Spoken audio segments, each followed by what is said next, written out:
Telangana deputy CM Bhatti విక్రమార్కకు BRS working president KTR challenge విసిరారు. అసెంబ్లీలో కేటీఆర్ మాట్లాడుతూ 57,000 కోట్ల వడ్డీ లేని రుణాలు ఇచ్చామని డిప్యూటీ సీఎం చెప్పిన మాట అవాస్తవమైతే అందుకు సంబంధించిన ఆర్డర్ కాపీ చూపించాలని డిమాండ్ చేశారు. అలా చేస్తే ఇక్కడే రాజీనామా చేసి వెళ్లిపోతా అని కేటీఆర్ సవాల్ చేశారు. లేదంటే బట్టి విక్రమార్క రాజీనామా చేస్తారా అని కేటీఆర్ ప్రశ్నించారు. సభను తప్పుదోవ పట్టించినందుకు ఆయన రాజీనామా చేయాలని అన్నారు. 40,000 కోట్లు కాదు 57,000 కోట్లు వడ్డీ లేని రుణాలు ఇచ్చామన్నారు. అంతేగా సార్ మీరు చెప్పింది? 57,000 కోట్ల వడ్డీ లేని రుణాలు ఇచ్చామని ఆన్ రికార్డ్ ఇప్పుడు డిప్యూటీ సీఎం చెప్పారు. Sir, I challenge the honourable deputy CM. ఆయన చెప్పిన మాట వాస్తవం అయితే, 57,000 కోట్ల వడ్డీ లేని రుణాలు ఇచ్చిన మాట వాస్తవం అయితే ఆర్డర్ కాపీ చూపెట్టమనండి. ఇక్కడే రాజీనామా చేసి నేను శాశ్వతంగా, లేదంటే వారు రాజీనామా చేయాల్సింది. తప్పుడు ప్రచారం చేసినందుకు, సభను తప్పుదోవ పట్టించినందుకు వారు రాజీనామా చేయాలి. ఎక్కడిచ్చారు అధ్యక్ష 57,000 కోట్ల వడ్డీ లేని రుణాలు?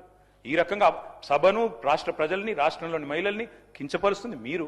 ఎక్కడిచ్చారు వడ్డీ లేని రుణాలు 57,000 కోట్లు? లెక్కలు చూసుకోండి, మీరు ఫైనాన్స్ మినిస్టరు. ఇట్లా మీరు మాట్లాడకూడదు బట్టి గారు, యూఆర్ రాంగ్. దయచేసి మరిన్ని అప్డేట్స్ కోసం మా ఛానల్ ని సబ్స్క్రైబ్ చేయండి.